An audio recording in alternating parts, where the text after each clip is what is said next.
শ্রী শ্রী মা সারদা দেবীর জীবনের আরো একটি উল্লেখযোগ্য ঘটনা। জনৈক সন্ন্যাসী একদিন শ্রী শ্রী মাকে জিজ্ঞাসা করেন, আপনি মঠের সাধুদের সন্ন্যাস নাম ধরে ডাকেন না কেন মা? মা উত্তর দেন, আমি মা কিনা, সন্ন্যাস নাম ধরে ডাকতে প্রাণে লাগে। আর একজন সন্ন্যাসী একদিন প্রশ্ন করেন, আপনি আমাদের কিভাবে দেখেন? মা উত্তর দেন, নারায়ণ ভাবে দেখি।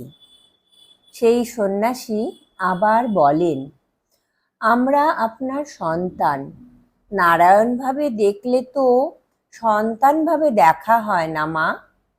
মা বললেন, নারায়ণ ভাবেও দেখি, আবার সন্তান ভাবেও দেখি।